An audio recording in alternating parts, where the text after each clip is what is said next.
السلام عليكم ورحمة الله تعالى وبركاته. فيديو اليوم إن شاء الله سوف يكون حول إصلاح عطل بيد التحكم للإكس بوكس 1، وسوف نرى الطريقة خطوة بخطوة بإذن الله.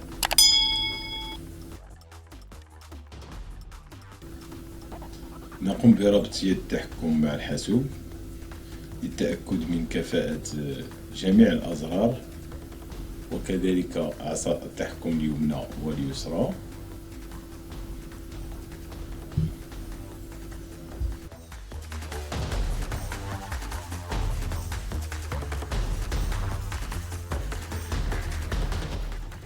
ما يظهر لنا هو أن أعصاب التحكم اليسرى هي التي يوجد بها العيب، والآن سوف نقوم بإصلاحها بإذن الله.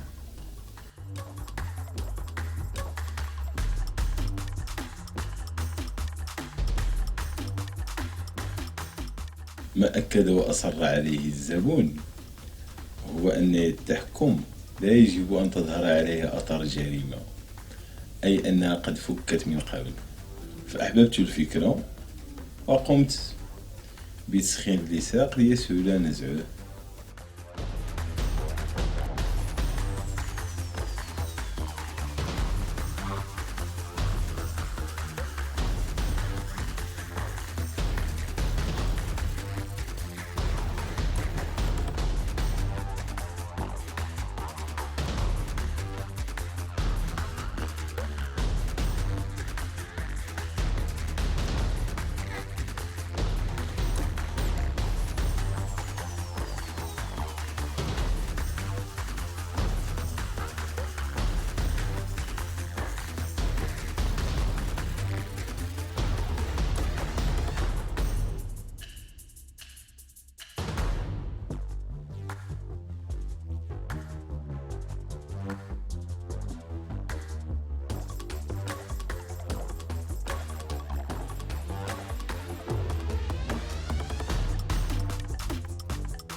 بما أن عصا التحكم تعود إلى المركز، فإن الخطأ ليس ميكانيكي، وبالتالي لا يجب تغيير عصا التحكم بأكملها. فالعطل الموجود هنا فهو على مستوى المقاومات المتغيرة.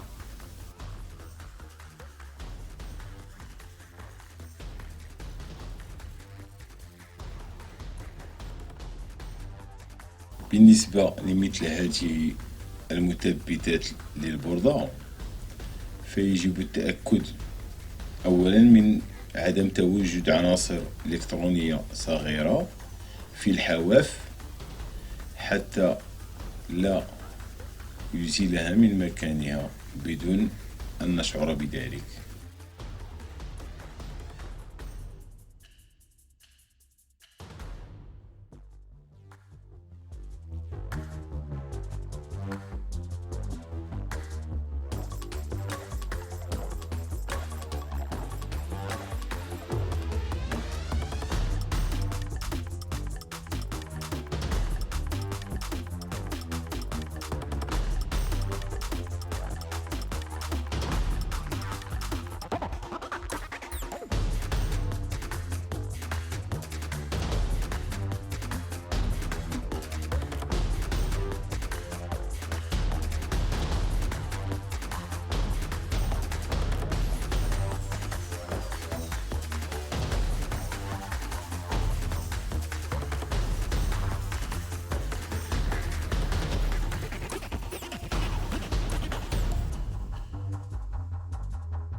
الحمد لله، كما تلاحظون عصا التحكم أصبحت مثالية، وما يؤكد ذلك تواجد علامة زائد في المركز، وتحديد حداثيتها أصبح مرنا وبدقة.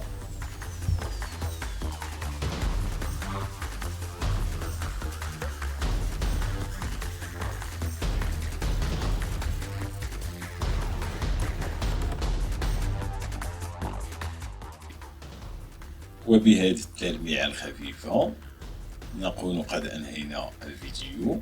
إن شاء الله يكون نال الإعجاب ديالكم. وقبل ما نسلموا يد التحكم إلى الزبون يجب وضع ضمان المحل. والسلام عليكم.